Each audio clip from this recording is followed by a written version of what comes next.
로마서 3장 23절에서 24절 말씀 앞에 화면에도 있습니다. 같이 읽겠습니다. 시작. 모든 사람이 죄를 범하였으되 하나님의 영광에 이르지 못하더니 그리스도 예수 안에 있는 속량으로 말미암아 하나님의 은혜로 값없이 의롭다 하심을 얻은 자 되었느니라. 아멘.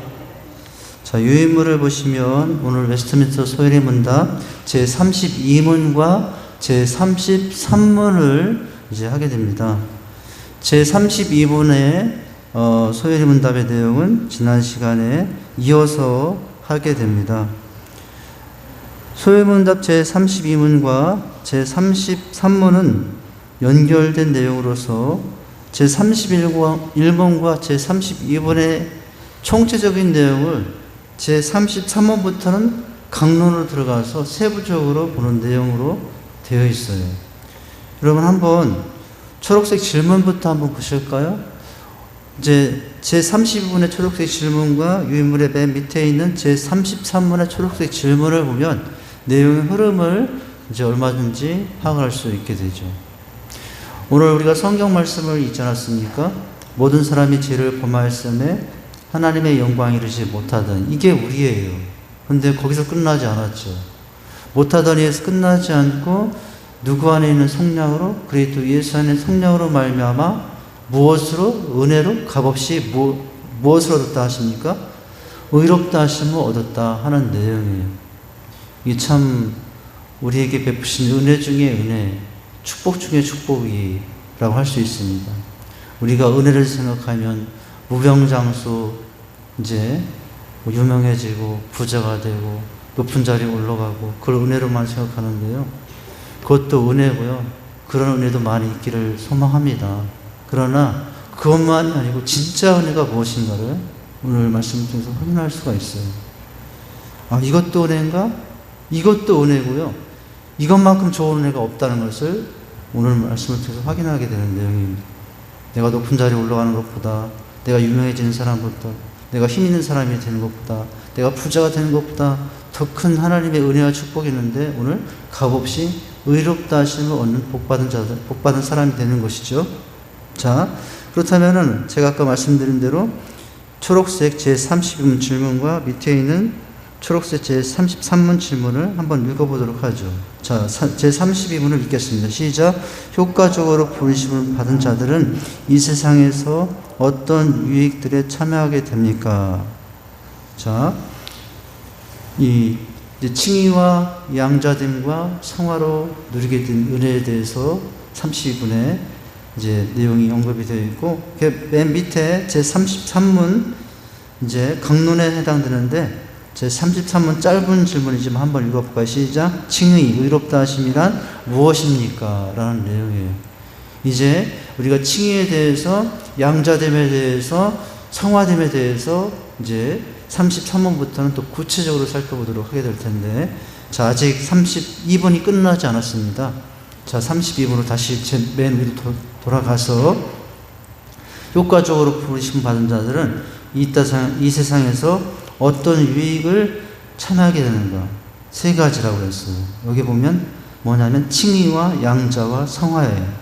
자, 답을 한번 같이 읽어보죠. 시작. 효과적으로 부르심을 받은 자들은 이 세상에서 의롭다 하심과 첫 번째, 두 번째는 의롭다 하심과 양자로 삼으심과, 그죠? 그리고 세 번째 성화의 유익을 얻고, 세 가지입니다. 의롭다 하심, 양자로 삼으심, 성화의 유익을 얻고, 또 이 세상에서 이것들과 더불어 받는 여러 가지 유익을 누리게 됩니다. 여러 가지 부가적인 유익을 누리게 된다는 거예요. 자, 오늘은 이제 그 맨 밑에 보면 부가적인 유익들에 대해 살펴보십니다. 자, 좀 더 위로 올라가 보면 제32문은 이렇게 부르심 받은 자들이 현재 이 땅에서 누리는 유익은 세 가지라고 그랬어요. 지난 시간에 했던 내용 짧은 글자로 되어 있죠. 자, 유익은 무엇인가? 오늘 그 유익들과의 부가적인 유익은 무엇인가를 보게 될 텐데, 자, 효과적인 부르심, 내적 부르심, 외적 부르심, 외적 부르심에 의해서 그것이 내적 부르심이 되어 내가 예수를 믿게 되었고 그렇게 그 부르심이 효과가 있게 된 것은 바로 이 이제 칭의와 양자짐과 성화가 주어지기 때문인데, 자, 효과적 부르심에 따른 유익은 무엇이었습니까? 효과적 부르심을 받은 사람들이 이 세상에 받을 유익은 크게 칭의와 양자짐과 성화이죠. 자, 오늘 우리가 이제 할 내용은 이 세 가지 유익들 외에도 부수적인 유익들도 있다는 거예요. 우리가 하나님의 양자가 되어 자녀가 되어 구원받은 사람이 되어서 누리는 유익은 무엇인가? 한마디로 말하면 하나님이 아버지가 되어서 베푸는 은혜들이에요. 여기 부수적인 유익들을 보면은 이제 그 모습이라 할 수 있습니다. 육신의 아버지도 있어요. 저희 아버지는 최정무 육신의 아버지입니다. 근데 저에겐 또 하나 아버지가 있어요. 누구냐면 하나님 아버지. 최정무 육신의 아버지를 통해서 또 많은 이익들과 유익들을 누리며 또 여기까지 올 수 있었습니다. 그 유익 때문에. 또 그렇지만 또 나의 또 다른 아버지 하나님 때문에도 나는 이 땅에서 또 많은 칭의를 받았고 양자되어 성화되어 가는 가운데 또 부적인 유익들을 누리고 살고 있는 중이거든요. 자, 그것들이 무엇인가를 이제 여기 내용을 통해서 봅니다. 두 번째 부적인 유익들. 자, 첫 문장입니다. 앞에 세 가지의 유익 뭐죠? 칭의, 양자, 성화. 한번 따라서 하시죠. 칭의, 양자, 성화. 자, 이 칭의, 양자, 성화와 함께 따라오는 유익이 있는데 그것은 죄인이 의인이 되었을 때 이젠 더 이상 그를 정죄하고 건드릴 수 있는 자가 없게 되었다는 거예요. 이전에는 나를 늘 정죄하는 사단이 내 옆에 있었죠. 예. 이름만 해도 어떻게 그렇게 감쪽같이 알고 사단이 정죄하는지, 이 생각하고 어떻게 그렇게 감쪽같이 귀신같이 아는지, 귀신이니까 귀신같이 알겠지. 예. 어떻게 그렇게 귀신같이 아는지, 나를 이렇게 정죄하는지. 예. 내가 이런 행동을 하면 어떻게 이렇게 귀신같이 아는지, 귀신이니까 귀신같이 알겠지만 그렇게 정죄를 하는지. 예. 그런데 이제는 무엇이 없게 되었어요? 그런 모든 정죄가 이제 아무 효과가 없게 되었다는 거예요. 이제는 더 이상 그를 정죄하고 건드릴 수 있는 자가 없게 됐다는 것입니다.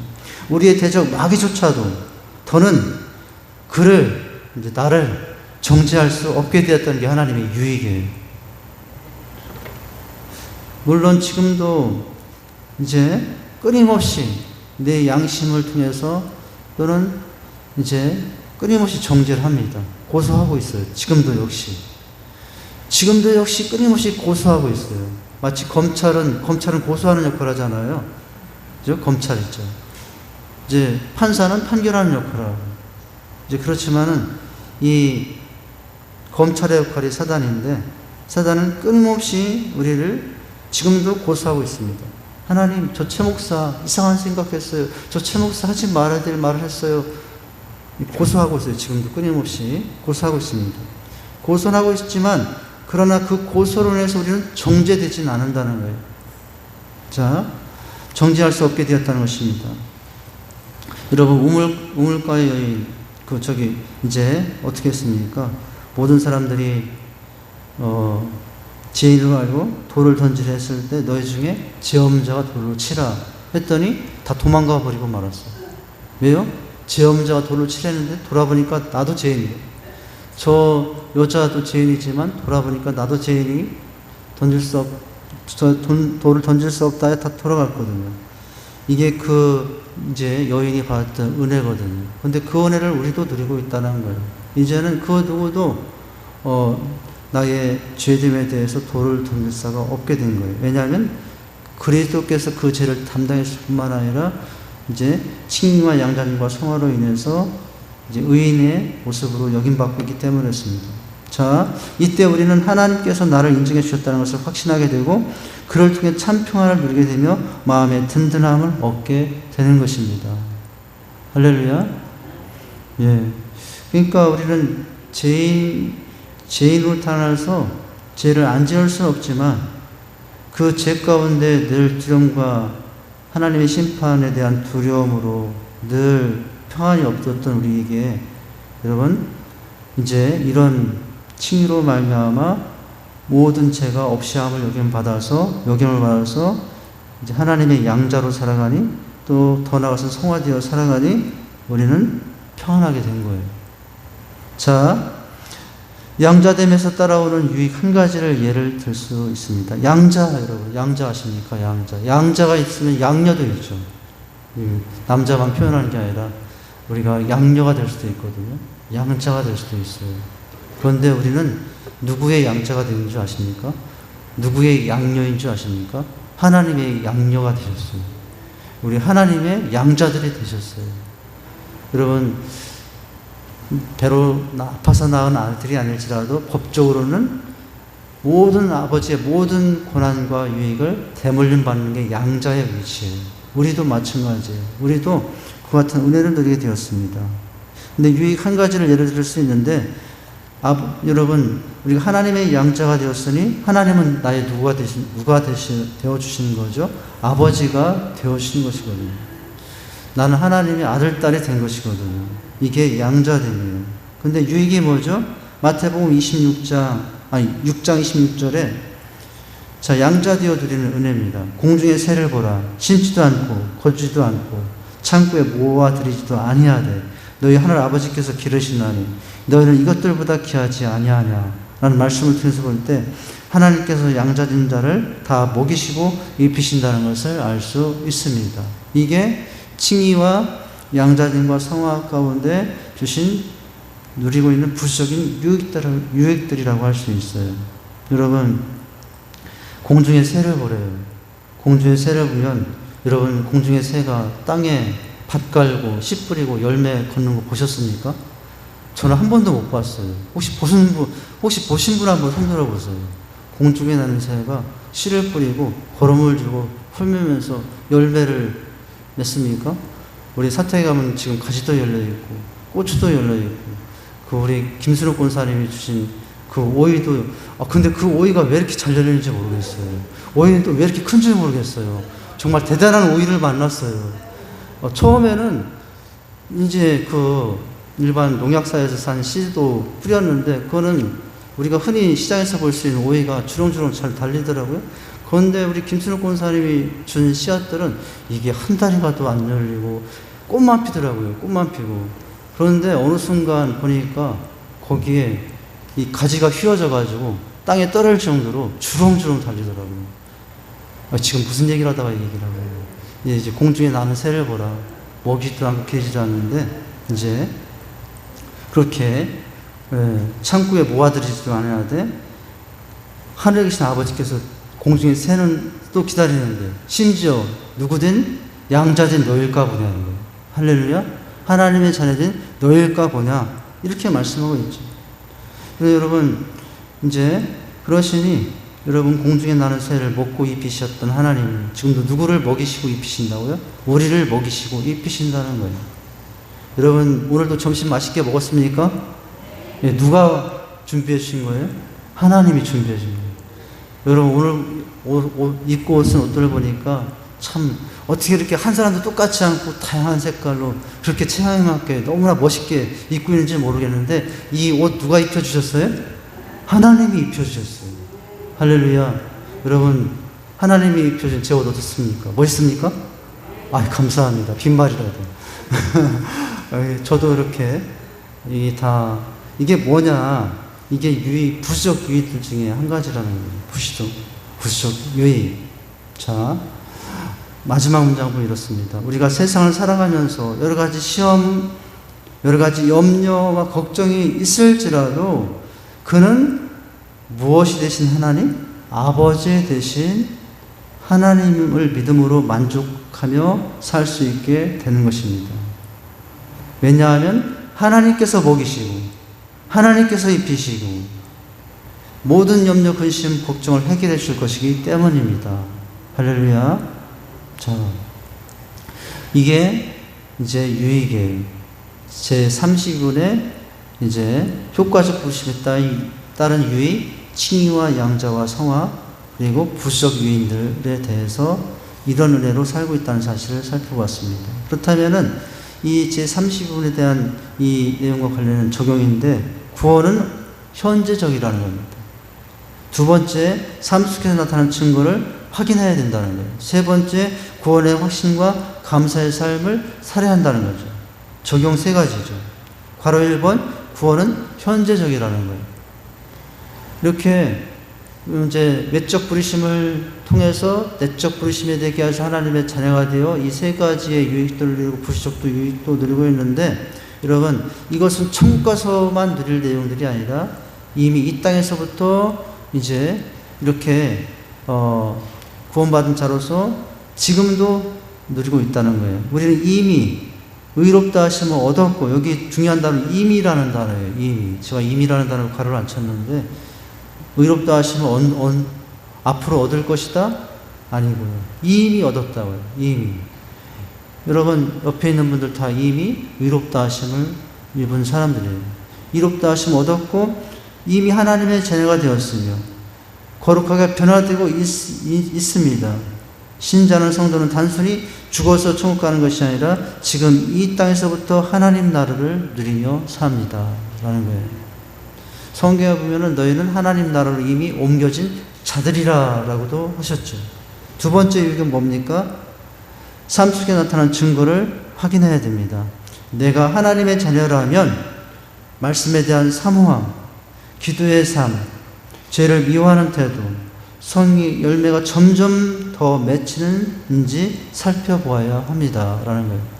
여러분, 칭의를 받았고 양자 됐고 성화의 은혜를 입고 있는데 오히려 반대로 말씀에 대한 사모함은 사라지고 말씀으로부터 멀어져 있고, 기도하는 삶에서도 멀어져 있고, 예배하는 삶에서도 멀어져 있고, 죄를 오히려 더 가까이 하고 있거나, 성의 열매 없다면, 성의 열매 대신에 육신의 열매만 맺고 있다면, 여러분, 이제 이런 유익을 제대로, 이런 주신 유익에 대한 바른 응답의 삶이 아니라고 할 수 있겠어요. 자, 이제 그리고 어떤 삶을 살아야 됩니까? 구원의 확신과 감사의 삶을 살아야 된다는 거예요.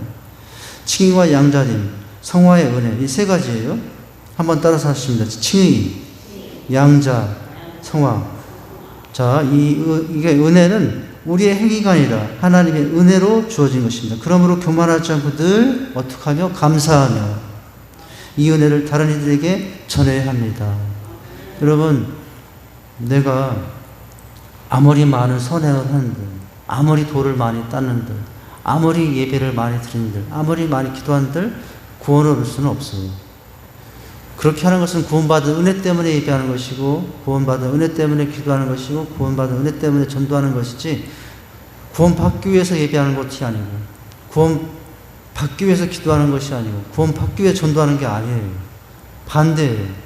말할 수 없는 은혜로 구원받았기 때문에 예배하고 기도하고 전도하고 섬기는 것이거든요.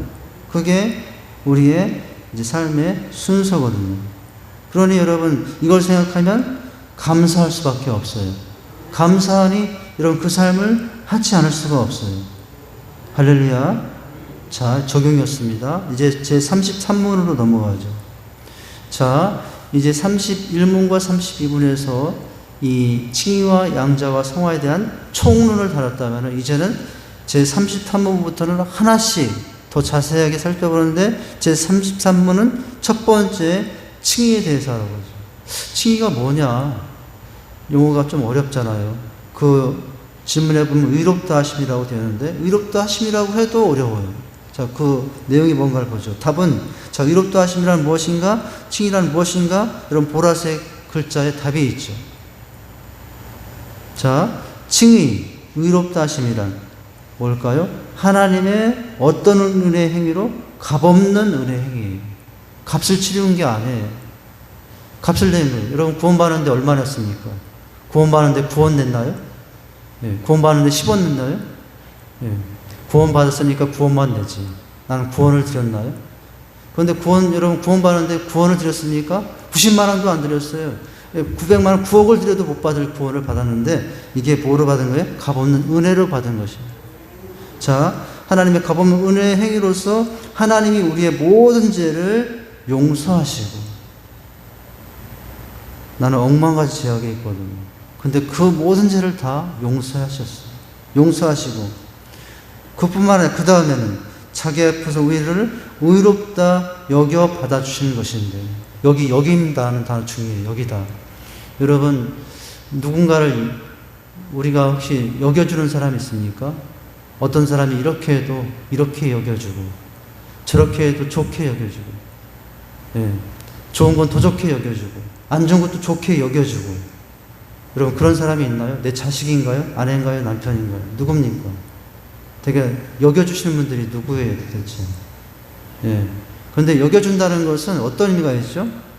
여김을 받을 그런 은혜를 받을 수 없는 사람임에도 그렇게 이제 그 대상으로 삼아준다는 게 여겨준다는 것이거든요. 여러분, 우리가 여겨주심을 받았어요.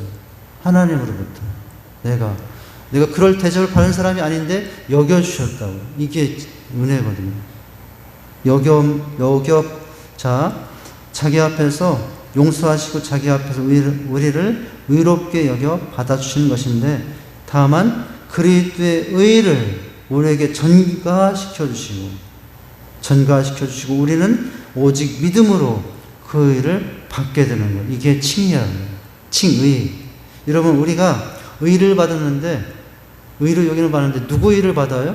예수님의 의를 받아서 그 의를 하나님께서는 나의 의로 여겨주시게 된다는 거예요. 예수님께서 여러분 이제 주신 의, 그리스도의 의를 전가시키신 거예요. 십자가에서 이루신 그 의를, 그 사랑의 의를 나에게 전가시켜서, 예, 오직 나는 무엇으로 받았을 거냐? 믿음으로 받았을 뿐이에요. 그 의를 내가 구원 내고 받은 게 아니에요. 예수님의 의를 내가 구원보다 1원 더 많으면 10원 주고 그 의를 받은 게 아니고, 뭘 받았어요? 믿음으로 받았어요. 믿음으로 받은 것이 되는 것입니다. 더 칭이란 무엇인가를 봤어요. 예수 그리스도의 의를 우리에게 전가시켜 믿음으로 의를 받게 되는 것입니다. 자, 넘기시면 그 다음 문장 보시면, 종교개혁자 루터는 칭의가 교회가 서고 넘어짐을 결정하는 중요한 교리라고 강조했대요. 이게 뭐 그렇게 중요한 교리인가? 그런데 여러분, 이 교리가 교회가 서고 넘어지는 걸 결정하는 중요한 일은 성당으로 남을 것인가, 교회로 새로워질 것인가, 루터를 통해서.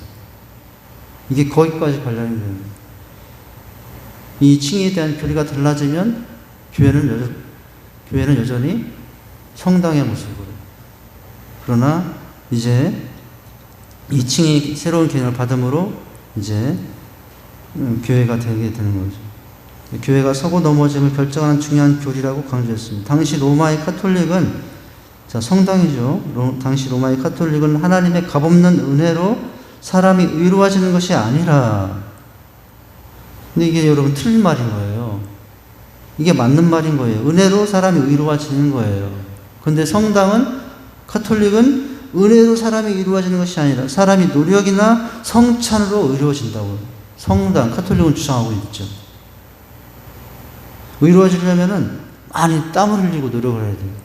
의로워지려면 성찬을 많이 해야 돼요. 이게 뭐예요? 카톨릭이에요. 카톨릭은 그렇게 보았어요. 따라서 칭의 개념에서 중요한 것은 이것이 하나님의 값없는 은혜의 사역이라는 것입니다. 카톨릭은 우리의 여러분 생활을 우리의 노력이나 성찬을 통해서 이루어진다고 하고 있지만, 여러분 교회는, 개신교는 이제 벗어난 겁니다. 인간의 노력이나 공로, 선행으로 이루어지는 것이 아니라, 물론 여러분 그렇다고 해서 필요 없다는 말이 아니에요. 이것도 똑같은 원리인데, 값없이 의로움을 받았으니 이제는 더 선행하지 않을 수 없어요. 값없이 의로움을 받았으니 이제는 더 성찬에 참여하지 않을 수 없게 되는 것이죠. 그러니까 이거 잘못해가지고 우리 기독교인들은, 교회는 노력도 선행도 공로도 다 하찮게 여긴다는 것이 아니에요. 결코 그것은 아니에요. 왜냐하면 오히려 반대라고요. 값없이 은혜를 받았으니 여러분 어떻게 하는 거예요? 더 선하게 살 수밖에 없고, 더 베풀며 살 수밖에 없고, 그렇게 되는 것이거든요. 자, 하나님의 값없는 은혜의 사역이라는 것입니다. 자, 하나님은 어떤 것에도 영향을 받지 않으시고, 어떤 조건도 보지 않으시고, 오직 1차 원인이 되셔서 자유롭게 그리고 값없이 당신이 수수한 은혜로 택한 자들을 의롭다 하시고 계십니다. 네. 여러분, 이 자리, 우리가 구원받아 이 자리에서 하나님의 은혜를 찬양하고 또 하나님께 감사하고 있는 이 감격적인, 감동적인 이 모든 순간들은 여러분, 무엇 때문에 그렇게 하는 거예요? 값없이 우리를 구원하신 그 베푸신 은혜가 너무나 감격적이어서, 감동적이어서 그렇게 하는 거예요. 만약 그렇지 않다면 이 예배 시간은 우리의 선행을 자랑하는 시간일 거예요. 모든 찬양과 모든 우리의 헌신은 나를 자랑하는 이제 수단이 될 수밖에 없어요.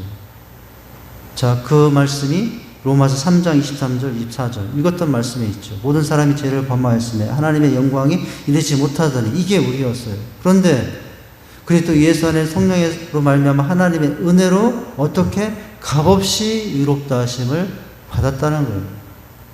자, 이제 값없이 의롭다 하심을 받은 게 뭡니까? 칭의예요. 다 그렇다면은 오늘 칭의의 정의를 보죠. 칭의의 근거도 있는데 순서대로 보죠. 자, 칭의의 정의. 칭의의 정의는 여러분 법적인 용어라고 해요. 법적인 용어. 자, 첫 문장을 보면 이렇습니다. 칭의는 법정 용어인데 실제로 그에게 죄가 있든 없든 죄가 없다고 판결을 내려서 죄인의 책임에서 제거해 주는 것을 의미합니다. 죄가 있든 없든 죄가 없다 판결을 내려서 죄를 제거해 주는 것이 칭의인데, 여러분 우리가 그런 칭의를 받은 거예요. 다른 말로 하면 우리에게는 실제로는 의가 있는데 아니에요. 의가 없는데 있다고 간주하는 것이죠. 이게 칭의예요. 칭해 주는 거예요. 소요로 문답의 정의로는 칭의란 하나님이 우리의 모든 죄를 용서하시고 하나님의 시각에서 우리를 의롭다고 받아들이고 선포하시는 거예요. 선포예요, 선포. 나는 죄가 많아요. 어때요? 생각하는 것이 죄고, 말하는 것이 죄고, 행동하는 것 다 죄예요. 이 죄 때문에 우리가 그런 말 하지 않습니까? 억만 가지 죄악 가운데 죽을 수밖에 없던 이 죄를 용서하시고. 제가 시찰에 노예에 가면은 꼭 기도할 때 이렇게 기도하시는 목사님이 있거든요. 우리를 억만 가지 죄악 가운데서 구원하시고. 저는 그 말이 너무나 감동적이었어요. 아, 내 죄가 한 1000개? 내 죄가 한 100개? 여러분, 한번 내가 죄 진 거 한번 손가락으로 꼽으세요. 아, 내 죄 뭐 한 5개 생각날까? 혹시 한번 세보세요. 몇 개 있나? 우리, 차고나님 몇 개 정도 보입니까? 아, 4개, 5개? 아, 근데, 여러분, 사실 4개, 5개 정도가 아니잖아요. 억만 가지 죄악이라고요. 억만 가지 죄악. 이게, 이제, 물론, 권사님 의미도 무엇인지 알겠고, 그런데, 억만 가지 죄악이거든요. 생각하는 게 다 죄고, 말하는 것이 다 죄고, 행동하는 게 다 죄고, 쳐다보는 게 다 죄고, 귀로 듣는 게 다 죄고, 발이 가는 것이 다 죄고, 손이 가는 게 다 죄고. 아이고, 죄가 왜 이렇게 많아. 그런데 여러분, 이게 세상 법정으로 하면, 선고를 받으면 한 1억 년은 받아야 될지 모르겠어요. 그걸 다 죄로 여긴다면. 우리는 1억 년, 10만 년, 억만 년을 여러분, 선고를 받아도 할 말이 없는 사람들이라고요. 그런데 여러분, 어떻게 했다고요? 없는 것으로 선포해 주셨다는 거예요. 여러분, 얼마나 감사한 일입니까? 누가 변호사가 되시기 때문에 그래요. 예수님이 변호사가 되시기 때문에 그래요. 너무 좋은 변호사들을 만났어요. 세상 최고의 변호사가 누구냐면은, 뭐 서울에 무슨 회사가 있다고 그러는데, 그런 회사가 아니더라도 예수님이 최고 변호사예요. 예수님 때문에 여러분, 우리가 다 그런 이제 은혜를 누린 것이거든요. 자, 여기 칭의, 자, 의가 없는 데 있는 것처럼 간주해주고 선포하시는 거죠. 그것은 어떤 특정한 사람이 하나님의 목전에서 죄책이 없으며 따라서 아무런 정죄 아래 있지 않다고 하시는 하나님의 증언 같아요. 나가 보기엔 지가 억만 가지인데 본인이 너는 흰옷을 입고 있고 하얗다. 그 예수의 거울은 예수의 흰옷이거든요. 그러니 여러분, 너는 참 양털같이 희구나, 눈같이 희구나. 할렐루야. 여러분, 우리를 그렇게 바라봐 주시니 얼마나 감사합니까? 이제, 자, 그런 은혜를 말하는 것이거든요. 칭의. 자, 어떤 특정한 사람이 하나님의 목전에서 죄책이 없으며 따라서 아무런 정죄 아래 있지 않다고 하신 하나님의 증언입니다. 그런데 죄인을 하나님께서 의롭다 선포할 수 있는 것은 하나님 당신께서 죄인들을 의롭게 만드셨기 때문에, 누구를 통해서? 예수 그리스도를 통해서예요. 바로 예수 그리스도의 속죄의 사역을 통하여, 속죄 사역을 하시기 위해서 예수님이 올라가신 곳이 있어요. 백두산에 올라가셨을까요? 히말라야 산에 올라가셨을까요? 여러분, 예수님이 올라가신 곳이 어디죠? 십자가예요.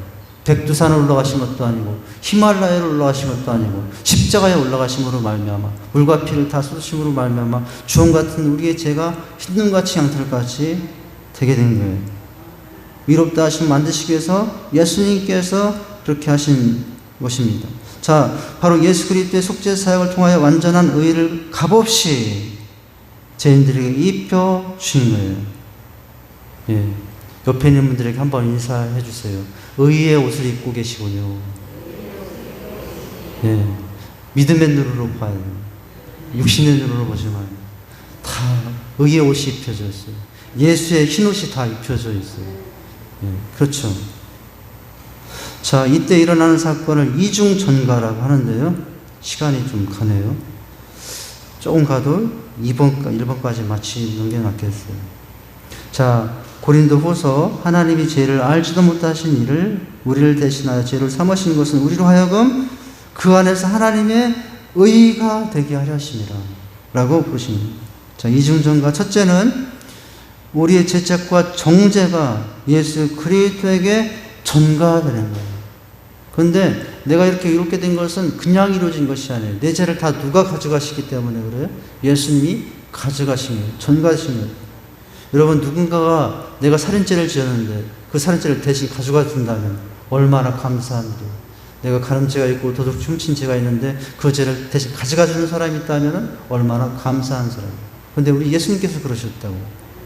이것은 하나님이 우리를 대신하여 그리스도로 하여금 죄로 만드셨다고 하신 사도 바울의 말과 같은 뜻입니다. 우리의 죄가 그에게 담당되어서 그런 마치 죄를 범한 자처럼 취급당했어요. 여러분, 우리는 의인으로 하나님 앞에 양자가 되어 아들, 딸이 되었지만 예수 그리스도는 무슨 취급을 받아요? 나 때문에 죄인 취급을 받게 된 거예요. 둘째는 그리스도의 완전한 의가 우리에게 전가되는 것이에요. 여러분, 우리의 정책과 죄가 그리스도께 전가되고 이게 전가예요. 이중 전가가 되는 것은 왜 그래요? 반대로 이번에는 여러분, 첫째는 우리의 죄가 예수님께 전가되기 때문이고, 반대로는 예수님의 의가 우리에게 전가되기 때문에, 이게 뭐예요? 이중 전가예요. 한번 따라서 하십니다. 이중 전가. 이게 이제 그래서 이중 전가라고 하는 거예요. 자, 그리스도께서 십자가와 부활을 통해 이루신 완전한 의가 우리에게 주어진 거예요. 따라서 하나님은 우리를 전혀 범죄하지 않았던 자처럼 취급하시고, 여러분, 세상은 교도소만 갔다 와도요, 그 다음부터 바라보는 눈이 틀려져요. 저 사람 그렇지 않을 때는 늘 그냥 선입견 없이 바라보는데 알고 보니까 교도소 갔다 왔대요. 여러분, 그러면 그때부터 어떻게 바라보는지 아세요? 이상하게 보여요. 이상하게 보여요. 이 사람은 그래요. 우리는 다 그런 사람들이에요, 사실. 그런데도 주님은 그렇게 바라보지 않는 것이거든요. 자, 범죄하지 않았던 자처럼 취급하시고 우리가 그의 거룩한 율법을 온전히 지킨 자처럼 간주해 주신 것입니다. 그러나 죄인들이 거룩해지는 것과 이롭게 되는 것은 차이가 있습니다. 죄인들은 아직 거룩해지지 않은 상태에서 의롭다 하심을 입은 것이고, 차이가 있어요. 거룩해지지 않았는데 의롭다 하심을 입었어요. 거룩해져서 의롭다 하심을 얻은 것이 아니라 아직도 죄인인데 거룩하심에 의롭다 하심을 입은 것이에요. 그리고 이 의롭다 하심을 입은 자들은 성화를 통하여 거룩하게 되어가는 거죠. 그러니까 이것입니다. 여러분, 오늘 말씀 이제 보면 의로 덧입혀서 이제 거기가 다 끝이 아니라 이제 그 다음에 성화의 과정이 남아 있는 것이죠. 자, 우리가 이 말씀을 통해서 우리를 구원하신 예수님의 이 칭의의 은혜가 얼마나 정말 값으로 계산할 수 없는 큰 은혜인가를 여러분 기억하시고, 내가 받은 이 칭의를만 생각해도 여러분 감사할 일입니다. 할렐루야. 여러분 복 중의 복이 이 칭의의 은혜인 줄 믿으시기 바랍니다. 부자가 되고 유명한 사람 되고 이렇게 이제 그런 사람 된 것보다도 더 큰 복이 이 칭의의 복인 줄 믿으시기 바랍니다. 기도하겠습니다. 하나님 아버지, 우리가 세상에 하나님의 자녀로 산다는 것을 생각할 때 우리가 받는 은혜가 무엇인지를 오늘 말씀을 통해서 가장 기초적이고 가장 중요한 받은 은혜들이 무엇인가를 확인했습니다. 참으로 이 칭의의 은혜 없는 것으로 여겨받아 아버지 하나님, 하나님의 양자로 살아갈 수 있는 은혜가 너무나 귀하고 값진 은혜인 줄 믿습니다. 아버지 하나님, 이 은혜를 붙잡고 이제는 성화의 길로 또 나가는 저희들이 다 되게 하여 주시옵소서. 예수님 이름으로 기도하옵나이다. 아멘.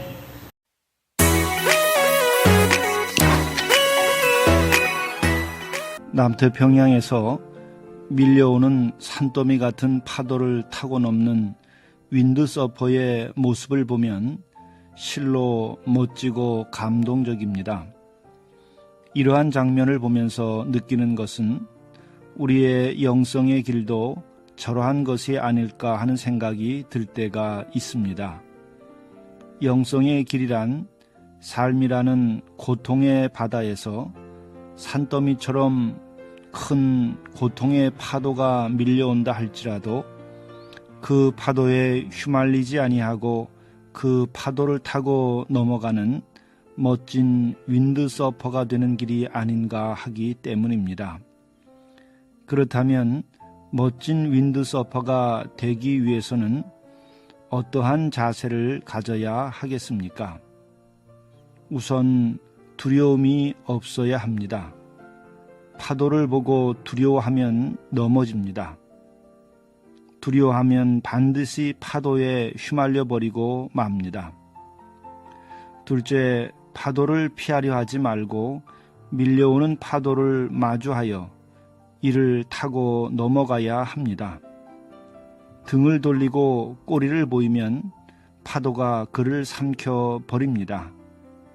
밀려오는 파도를 피하지 말고 기꺼이 마주해서 타고 넘어가야 할 마음을 가져야 합니다. 우리의 삶의 고통과 어려움의 파도가 밀려올 때에도 꼭 마찬가지입니다. 두려워하며 등을 돌리면서 피하지 말아야 합니다. 하지만은 우리가 두려워하지 않으려고 한다고 해도 우리는 실상 두려움을 피하기가 어렵습니다. 이러할 때에 우리는 믿음이라는 보드를 타고 넘어가야 합니다. 예수께서는 날 지켜주신다. 주님께서 나와 함께 하시니 두려워 말자. 이 믿음이 생기면 두려움이 사라지고 담대히 삶의 파도를 타고 넘어가게 됩니다.